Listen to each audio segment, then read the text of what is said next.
Artemis hospital का समय अभियान, स्ट्रोक रोगियों के लिए तत्काल और प्रभावी उपचार, गुरुग्राम, भारत। 26 अक्टूबर 2024 विश्व स्ट्रोक दिवस के अवसर पर आर्टेमिस हॉस्पिटल ने पिछले महीने शुरू किए गए अपने नवीनतम समय अभियान की सफलता पर प्रकाश डाला। समय जो stroke acting within minutes adds to years के लिए खड़ा है, स्ट्रोक की देखभाल में क्रांति लाने के लिए डिजाइन किया गया एक व्यापक कार्यक्रम है। अपनी शुरुआत के बाद से समय अभियान ने स्ट्रोक के परिणामों में उल्लेखनीय सफलता हासिल की है। स्ट्रोक रोगियों को तत्काल और विशेष देखभाल प्रदान करके आर्टेमिस हॉस्पिटल ने उपचार के समय को काफी कम कर दिया है, जिससे बेहतर रोगी परिणाम और कम विकलांगता हुई है। समय अभियान की प्रमुख उपलब्धियों में शामिल है उपचार के समय में कमी, रोगियों को महत्वपूर्ण देखभाल तक तेजी से पहुंच प्राप्त हुई है, जिससे बेहतर जीवन रहने की दर में सुधार हुआ है। बेहतर रोगी परिणाम, समय ने स्ट्रोक सर्वाइसिस के लिए बेहतर कार्यात्मक रिकवरी और कम दीर्घकालिक विकलांगता में योगदान दिया। जागरूकता में वृद्धि, अभियान ने स्ट्रोक की रोकथाम तथा तत्काल चिकित्सा सहायता लेने के महत्व के बारे में जन जागरूकता बढ़ाई है। न्यूरोलॉजी एंड स्ट्रोक सर्विसेज के प्रमुख डॉक्टर सुमित सिंह के अनुसार समय स्ट्रोक की देखभाल में एक गेम चेंजर साबित हुआ है। तेजी से और प्रभावी उपचार प्रदान करके हम जीवन बचा रहे हैं और स्ट्रोक सर्वाइसिस के जीवन की गुणवत्ता में सुधार कर रहे हैं। स्ट्रोक की रोकथाम के बारे में जागरूकता बढ़ाकर और शुरुआती हस्तक्षेप को बढ़ावा देकर हम सामूहिक रूप से भारत में स्ट्रोक के बोझ को कम कर सकते हैं। आइए एक साथ मिलकर एक स्वस्थ राष्ट्र बनाने के लिए काम करें। आर्टेमिस हॉस्पिटल स्ट्रोक की देखभाल को आगे बढ़ाने और रोगी परिणामों में सुधार करने के लिए प्रतिबद्ध है। समय अभियान हॉस्पिटल की स्वास्थ्य सेवा में उत्कृष्टता के प्रति समर्पण का परिणाम है। न्यूरो इंटरवेंशनल सर्जरी के प्रमुख और निदेशक डॉक्टर तारिक मतीन ने कहा, समय की सफलता हमारी टीम के समर्पण और विशेषज्ञता का प्रमाण है। हमें भारत में स्ट्रोक की देखभाल में सबसे आगे रहने पर गर्व है। Neuro anaesthesia and neuro critical care के प्रमुख डॉक्टर सौरभ आनंद ने कहा, समय ने तीव्र स्ट्रोक के प्रबंधन के तरीके को बदल दिया है। हमारा व्यापक दृष्टिकोण सुनिश्चित करता है कि रोगियों को अस्पताल पहुंचने के क्षण से सर्वोत्तम संभव देखभाल मिले। साथ मिलकर हम एक बदलाव ला सकते हैं। आइए स्ट्रोक की रोकथाम को प्राथमिकता दें और सुनिश्चित करें कि हर स्ट्रोक रोगी को समय पर और प्रभावी देखभाल मिले। मतलब 10 सेकंड में कितने हो गए? 4 करोड़। 10 मिनट में कितने हो गए? सोचिए। तो ये ब्रेन में 3 खरब सेल्स हैं। अगर जो ये सेल्स इस प्रकार से मरते चले जाएंगे एक पर्टिकुलर एरिया के, तो फिर मरी हुई चीज़ को जिंदा करना संभव है। तो उन खून की नसों को खोलने के लिए 2 पद्धति हैं, एक इंजेक्शन की पद्धति और एक खून की नस में तार डालकर उस क्लॉट को खींचने की पद्धति, clot busting and clot retrieval. Deepavali का त्योहार है, ये एक पॉलिटिकल विषय है। इसके विषय में भी पटाखों के विषय में तो कुछ नहीं बंद हो जाती है, बिल्कुल ही बंद हो जाती है। ऑक्सीजन खत्म होती है तभी तो डेथ होती है। रिकवरी के चांसेस कितने होते हैं इसमें? रिकवरी इस बात पर निर्भर है कि डैमेज कितना हुआ। आप एक एग्जांपल समझ लीजिए, मान लीजिए आपका हाथ का अंगूठा कट गया, ये दोबारा उग नहीं सकता, तो ये बाकी 4 उंगलियां जोड़ तोड़ करके इस अंगूठे का काम करना शुरू करेंगी, बट ये अंगूठा नहीं उगेगा। बट ये हमारा अंगूठा है, ये 80% काम करता है हाथ का, तो आपका 20% ही काम कर पाएगा, चाहे आप कुछ भी कर लीजिए। ये वाली छोटी उंगली यदि डैमेज हो जाए 90% काम कर पाएंगे हाथ। तो जितना बड़ा डैमेज उतनी कम रिकवरी। इसेमिक और हेमरेजिक स्ट्रोक के लिए नहीं कहा जा सकता, बट आपको ये समझना चाहिए कि घर पे बैठ के तो नहीं पता चलेगा कि हेमरेजिक है या इस्चेमिक है, उसके लिए तो अस्पताल में जाना पड़ेगा। तो लेट करने के लिए ये पता लगाने में कि हेमरेजिक है या इस्चेमिक है, चलो हेमरेजिक का घर पे बैठ जाते हैं, ऐसा नहीं है। स्ट्रोक के सिम्टम्स समझने हैं, उसके कारण समझने के लिए डॉक्टर्स हैं, समझाने के लिए डॉक्टर्स हैं। जैसे ही सिम्टम्स हो तुरंत हॉस्पिटल में जाएं, ये उद्देश्य है। सर, इनके जो सेकंड्स का ही ऑक्सीजन और ग्लूकोज का जो अभाव है वो टॉलरेट करते हैं। जैसे ही वो अभाव होना शुरू होगा वो सिम्टम प्रोड्यूस करने लग जाएंगे। तो आपको ऐसा नहीं है कि ये कई दिनों पहले से महसूस हो रहा है या कुछ है।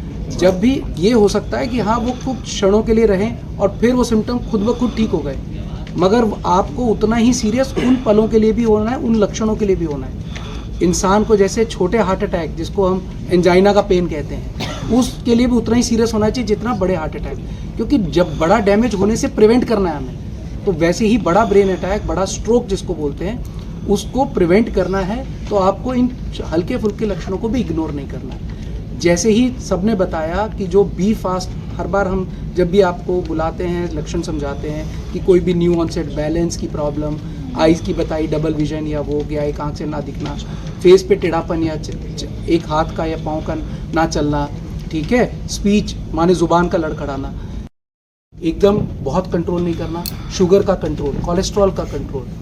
एक और रिस्क फैक्टर जिसके अंदर बहुत कॉमनली यंग पॉपुलेशन में और देखा जा रहा है, जो एक वजन रिलेटेड है, जिसको हम ऑब्स्ट्रक्टिव स्लीप एपनिया कहते हैं, जो खराटे सुने होंगे बहुत ज़्यादा लोग लेते हैं, रात को उनके ऑक्सीजन की मात्रा गिरती है। ये ब्लड प्रेशर और स्ट्रोक का भी एक बहुत बड़ा रिस्क फैक्टर है। तो बहुत इन रिस्क फैक्टर्स को आइडेंटिफाई करके उनको ट्रीट करके हम सेकेंडरी स्ट्रोक को भी, सेकेंडरी प्रिवेंशन कर सकते हैं, अगला स्ट्रोक भी प्रिवेंट कर सकते हैं। और एक आता है कि इन पेशेंट्स का क्रॉनिक फॉलोअप, जब वो पेशेंट्स डिस्चार्ज होने के बाद चाहे वो रिहेबिलिटेशन के सर्विसेज में जाते हैं, चाहे वो फॉलोअप के लिए आते हैं, तब उनको एक कांस्टेंट लेवल ऑफ मोटिवेशन और एक गाइडेंस देना।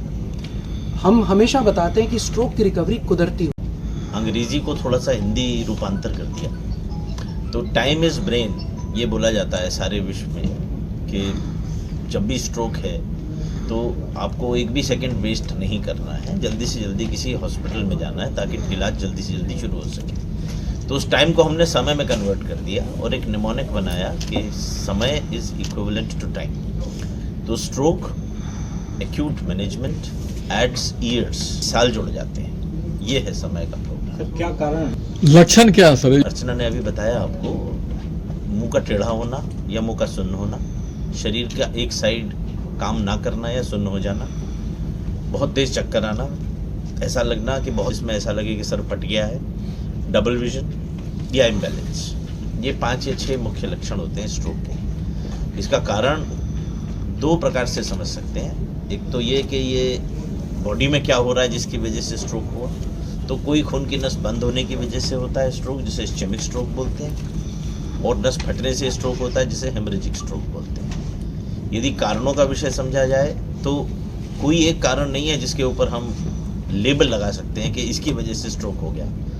As, male sex, particular type की पॉपुलेशन, ये तो वो हैं जिनके बारे में हम कुछ नहीं कर सकते, but smoking, blood pressure, sugar, lipids, body में विटामिन्स की कमी, लाइफस्टाइल, ये सारी चीज़ें हैं जो स्ट्रोक के इंडिकेशंस बढ़ाती चली जाती हैं।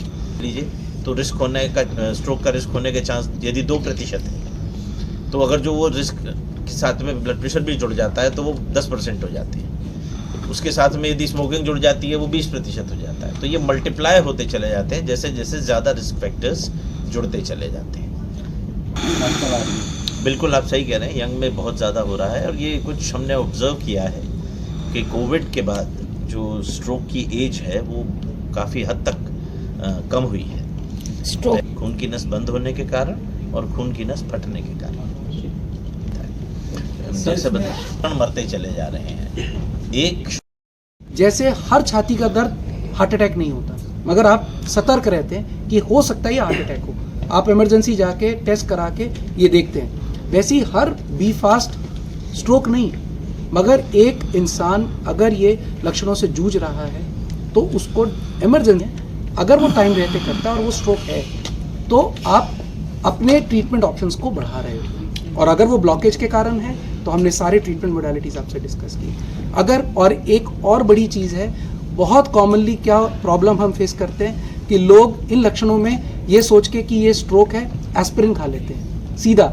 ये बहुत गलत है। जैसे डॉक्टर सुमित ने बताया, घर बैठे आपको नहीं पता चलेगा कि ये ब्लॉकेज के कारण है या ब्लीडिंग के कारण है। वो केवल और केवल एक सीटी स्कैन द्वारा ही ये कंफर्म किया जा सकता है कि ये लक्षण ब्लॉकेज के कारण है या ब्लीडिंग के कारण।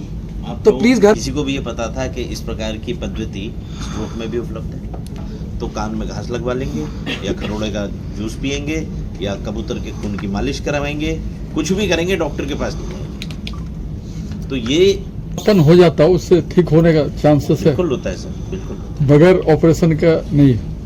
ये जो डॉक्टर साहब बता रहे हैं ये तो एक प्रोसीजर है, इसमें बाहर से कोई काट पीट नहीं होती। अच्छा, देखिए बड़े नस का स्ट्रोक मतलब एक ब्लॉकेज, एक क्लॉट जाके बड़े नस को ब्लॉक कर दिया और खून की सप्लाई आगे नहीं जा रही। खून की सप्लाई, खून क्या ले जाता है शरीर के लिए? खून ऑक्सीजन ले जाता है, ऑक्सीजन उस हिस्से में नहीं पहुंच पा रहा। ऑक्सीजन नहीं पहुंचेगा तो वो हिस्सा डेड होगा।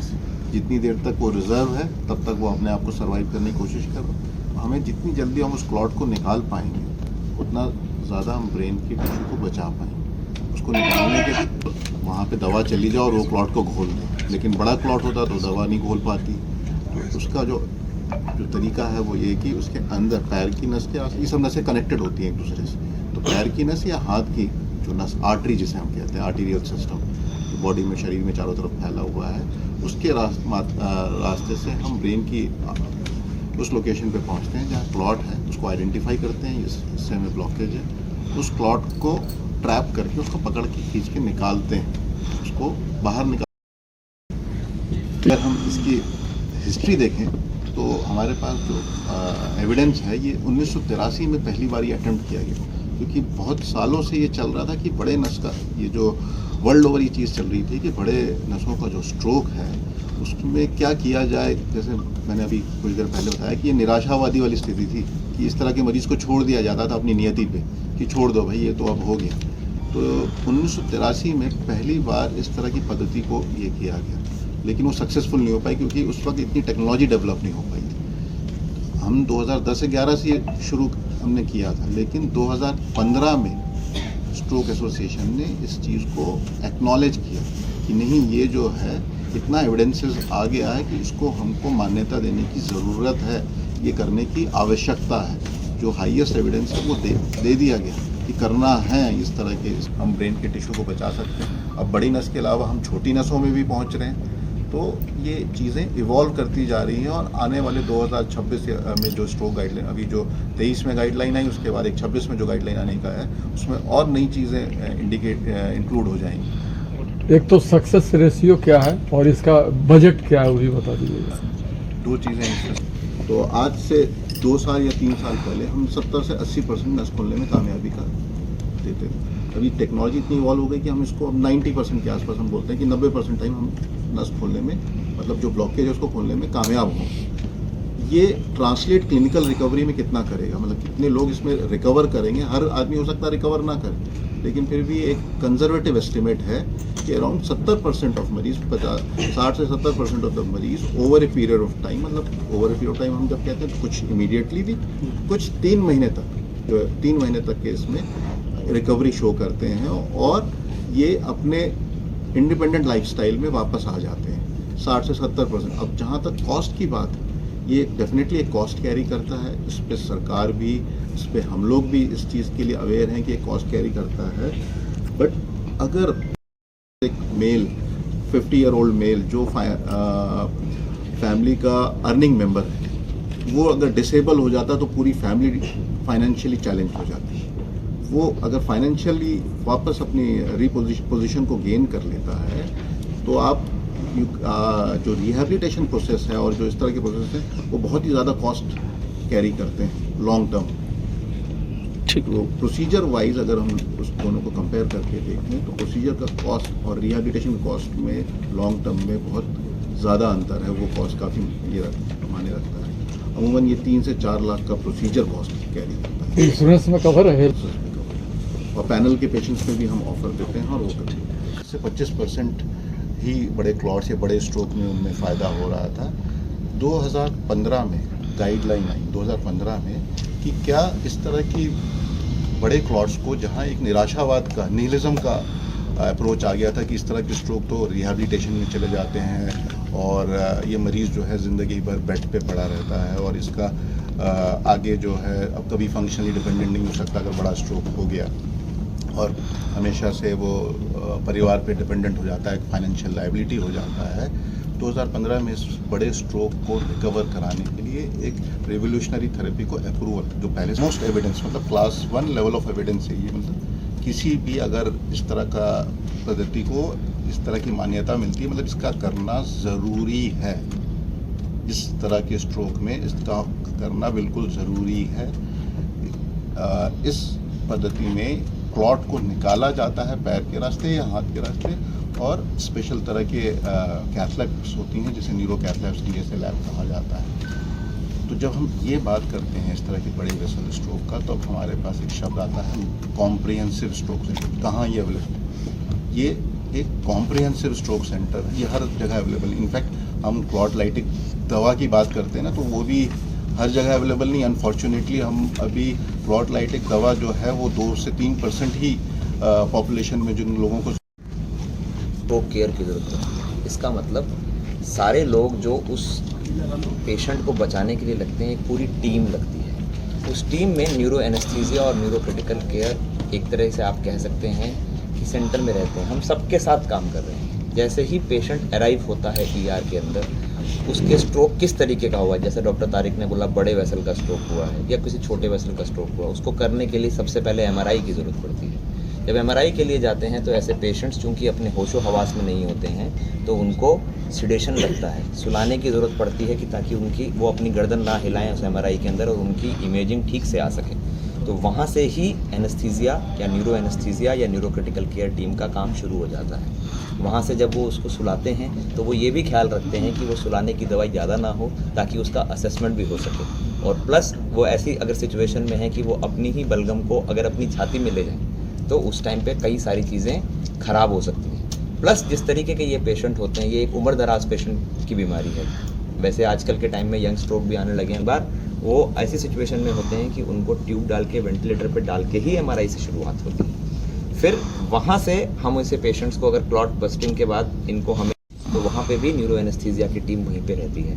वो ना सिर्फ उसको सिडेशन देती है, वो उस टाइम पे ये भी ध्यान रखती है कि ऐसे पेशेंट्स का ब्लड प्रेशर एक पर्टिकुलर लेवल से कम ना हो, क्योंकि अगर उस पर्टिकुलर लेवल से कम जाता है तो उसको रिपीट स्ट्रोक होने के या और दिमाग में और चीज़ों के डैमेज होने के खतरा बना रहता है। और अगर जब क्लॉट निकल जाता है तो ब्लड प्रेशर को बहुत ज़्यादा ना बढ़ने दें, नहीं तो दिमाग में ब्लीडिंग का खतरा बना रहता है। और फिर यही पेशेंट वापस से ICU में आते हैं, वहाँ पे भी जो केयर है वो न्यूरो इंटेंसिव केयर की टीम उसको देख रही है। तो ये एक पूरे टाइम हमारा बेनिफिट होता है कि उसको प्रोसीजर से ही पता होता है कि पेशेंट के साथ क्या हो रहा है, और अंदर जाके हम लोग उसको ICU के, जैसे आपने अभी तक सुना कि एक कॉम्प्रिहेंसिव स्ट्रोक यूनिट क्या चीज़ होती है, जिसमें जैसे ही मरीज़ किसी एक पर्टिकुलर सिम्टम के साथ किसी भी मेडिकल फैसिलिटी में अराइव करता है, तो वहाँ से उसकी असेसमेंट चालू होती है। पहले ये डिवाइड किया जाता है कि क्या किस प्रकार का स्ट्रोक है, क्या वो ब्लॉकेज के कारण है, हेमरेज के कारण है। तो जैसे डॉक्टर अर्चना ने भी आपको बताया कि कुछ रिस्क फैक्टर्स रहते हैं ऐसे स्ट्रोक के। तो सबसे मुख्य कारण जो जैसे मॉडिफाइबल और नॉन मॉडिफाइबल की 2 कैटेगरीज बताई गई रिस्क फैक्टर्स की, तो पहली बार भी स्ट्रोक नहीं हुआ। मगर एक बार अगर स्ट्रोक किसी को हो चुका है तो दोबारा ऐसा स्ट्रोक ना हो, तो उसके लिए भी इन्हीं रिस्क फैक्टर्स को आइडेंटिफाई करके एक एक करके उसके ऑप्टिमल ट्रीटमेंट की उतनी ही आवश्यकता होती है जितनी की प्राइमरी प्रिवेंशन में। और बहुत ट्रीटमेंट क्या हम छोड़ दें, हमें फ़ायदा तो हो नहीं रहा, क्योंकि जो सिम्टम उस पर्टिकुलर स्ट्रोक से उत्पन्न हुए हैं वो वैसे धीरे धीरे सुधार आता है। तो उनको लगता है कि जो मेरे को एक क्लॉट डिज़ोल्व करने के लिए या नया क्लॉट बनने से रोकने वाली चाहे एक 70 पैसे की गोली एस्पिरिन है, क्या मुझे बंद कर देनी चाहिए? तो हाँ, आंसर है नहीं, क्योंकि वही है जो एक सेकेंडरी क्या होते हैं और उसमें क्या क्या दिक्कतें आ सकती हैं, इसके बारे में बात करते हैं। तो स्ट्रोक यूजुअली 2 तरीके का होता है और इसको हम एक एक्रोनिमिक एब्रिवेशन से याद कर सकते हैं, जिसको हम फास्ट बोलते हैं। जब किसी भी प्रकार से फेस में नंबनेस आने लगे, सूनपन आने लगे, या वीकनेस यानी कि फेस मूव करना बंद हो जाए, आर्म का वीकनेस एक है, हाथ में अगर आपकी किसी प्रकार का हो जाए, यानी कि समझ ना आए कि इंसान क्या बोल रहा है, ये 3 मुख्य कारण होते हैं जिससे हम याद रख सकते हैं कि ये मेन सिम्टम्स हैं। है इसका मतलब होता है टाइम, इस टाइम पे आपको 911 यानी कि इमरजेंसी में तुरंत कॉल करना चाहिए। ये तो मुख्य कारण होते हैं स्ट्रोक के। इसके अलावा कुछ और भी सिम्टम्स हो सकते हैं, जैसे कि सिम्टम्स भी स्ट्रोक के होते हैं। के बारे में बात करते हैं तो स्ट्रोक के मुख्य रूप से 2 तरीके के कारण होते हैं। एक जिसमें हम बदलाव कर सकते हैं, जिसको मॉडिफाइबल रिस्क फैक्टर्स बोलते हैं। दूसरा जिसमें हम बदलाव नहीं कर सकते हैं, उनको नॉन मॉडिफाइबल रिस्क फैक्टर्स बोलते हैं। वो मधुमेह यानी कि डायबिटीज़, रक्तचाप, उच्च रक्तचाप की बीमारी यानी कि हाइपरटेंशन, हाई कोलेस्टेरॉल का होना, सीडेंट्री लाइफस्टाइल यानी कि ज़्यादातर समय बैठे रह के काम करना, या फिर स्मोकिंग यानी कि बीड़ी या सिगरेट का सेवन करना। ये सारे जो कारण होते हैं, इन सब में हम अगर अच्छे तरीके से ध्यान दिया जाए और इन सबको कंट्रोल किया जाए तो ये मुख्य कारण मुख्य रूप से हम मॉडिफाई कर सकते हैं, इसको उसमें ला सकते हैं। हम इस बारे में ज़्यादा कुछ नहीं कर सकते हैं। तो मुख्य रूप से यही दो कारण होते हैं स्ट्रोक होने के। बन गया दिमाग के अंदर और उस वजह से ब्रेन के एक हिस्से को ब्लड सप्लाई नहीं जा पा रही। दूसरा स्ट्रोक ये होता है कि दिमाग की कोई वेसल फट गई, जिससे दिमाग में ब्लीडिंग हो गई, जिससे दिमाग में ज़्यादा प्रेशर बन गया। इस वजह से मरीज़ का होश में कमी आ गई या फिर एक हाथ पैर में पैरालिसिस आ गया। तो ये दो तरीके की स्ट्रोक होती है। इसमें क्लॉट बनने वाला स्ट्रोक है, उसमें टाइमलाइन बहुत ज़्यादा ज़रूरी होती है, क्योंकि जैसे जैसे ब्रेन को सप्लाई नहीं मिल रही धीरे धीरे डैमेज होता चला जाता है और कुछ समय बाद जो डैमेज होगा वो वापस नहीं लाया जा सकता है। तो उसके स्ट्रोक के दो जो इस्कीमिक स्ट्रोक है उसमें एक तो दवाई से एक क्लॉट डिसॉल्व करने वाली दवाई होती है, इसको आईवी थ्रोम्बोलिसिस कहते हैं, और दूसरा ट्रीटमेंट होता है मैकेनिकल थ्रोम्बेक्टमी। तो ऐसा देखा गया है कि अगर पेशेंट सही समय पर और तब हम उसे आईवी थ्रोम्बोलिसिस करके एक दवाई देते हैं, पर ये दवाई भी जितना जल्दी आए मरीज़ उतना मरीज़ को ज़्यादा फ़ायदा होता है। तो ऐसा नहीं होना चाहिए कि 4.5 घंटे तक हम आराम से बैठे रहेंगे। तो जितना जल्दी आप मरीज़ को लाएंगे उतना ज़्यादा अच्छा आउटकम होगा। तो कई ऐसे क्लॉट होते हैं जिसमें आईवी थ्रोम्बोलिसिस उतना इफेक्टिव नहीं होता जैसे कोई बड़ी वेसल ऑक्लूड होना, तो उस केस में मैकेनिकल थ्रोम्बेक्टमी का ऑप्शन दिया जाता है। इसके बारे में सब ब्लॉकेज हो गई और खून की सप्लाई ब्रेन की कोशिकाओं को नहीं जा रही। एक चीज़ हमें समझनी होगी कि ब्रेन की कोशिकाएं वंस इन लाइफ टाइम रहती हैं, वो रिप्लेस नहीं हो सकती, वो रीजनरेट नहीं होती। एक बार डेड तो डेड। बट ऊपर वाले ने जब ये दिया तो ब्रेन को दूसरी चीज़, एक ऑल्टरनेट चीज़ दे दी जिसे कहा गया प्लास्टिसिटी। प्लास्टिसिटी मतलब जो पड़ोसी कोशिकाएं हैं अगर वो बच गई तो वो उसका फंक्शन टेक ओवर कर लेगी। अगर हमें ब्लॉकेज है तो हम ब्लॉकेज को जितनी से जल्दी खोल पाएँ तो हम सेल्स को बचा पाएंगे या ज़्यादा से ज़्यादा ब्रेन के हिस्से को सर्वाइव करने में हेल्प किया रहेगा, तो रिकवरी बेहतर होगी इस तरह के मरीजों में। तो 1996 में जो एक दवा का अप्रूवल आया जिससे clot light, World Stroke Organization ने डायमंड स्टेटस से नवाजा है। Diamond status top most award होता है किसी भी सेक्टर का जहाँ पे स्ट्रोक की सबसे अच्छी केयर दी जा सकती है। तो पूरे हिंदुस्तान से 4 या 5 ही ऐसे हॉस्पिटल्स हैं और नॉर्थ इंडिया में सिर्फ हमारा ही हॉस्पिटल है जिसको ये स्टेटस लगातार दूसरे साल दिया गया है। तो ये बहुत अच्छी न्यूज़ है और ये परसों की न्यूज़ है, तो इसका श्रेय हमारी पूरी टीम को जाता है। तो हैं जिनको आप वर्ल्ड स्ट्रोक डे बोलते हैं, world stroke day, world epilepsy day, world multiple sclerosis, और उनका बेहतर इलाज कहाँ पे संभव है इसके विषय में रोगियों को पता चलता है और वो समय से अपना इलाज करा सकते हैं। हमारे स्ट्रोक प्रोग्राम का नाम समय है। समय एक्चुअली इंग्लिश से है परंतु सुनने में हिंदी का शब्द लगता है। ये बहुत ही वाजिब शब्द है इस पर्टिकुलर प्रोग्राम के लिए, क्योंकि टाइम इज़ ब्रेन। ब्रेन में समय की, ब्रेन की डिसऑर्डर्स में समय की बहुत इम्पोर्टेंट पोजीशन है। तो समय का मतलब है stroke, acute management adds years to life. तो यदि समय से स्ट्रोक का ट्रीटमेंट किया जाए तो मनुष्य की ज़िंदगी में कई साल जुड़ जाते हैं। इसी विषय में क्या क्या ट्रीटमेंट कर सकते हैं, क्या क्या ट्रीटमेंट संभव है, उस विषय में जानकारी देने के लिए ही आप सब लोगों को यहाँ पे हमने आमंत्रित किया है। हार्ट की प्रॉब्लम्स के विषय में बहुत जानकारी है। सबको पता है कि लेफ़्ट साइड में दर्द होता है और वो दर्द यदि हाथ में लगे तो इसका मतलब ये एंजाइना है और आपको एक कार्डियोलॉजिस्ट को दिखाना है। तो ये नहीं पता होगा कि स्ट्रोक के प्राइमरी लक्षण क्या होते हैं, जबकि दिल एक बड़ा शरीफ सा ऑर्गन है, इसे माफ़ कर देता है। आपको दिल का दौरा पड़ गया तो रिकवरी हार्ट की काफ़ी अच्छी हो जाती है।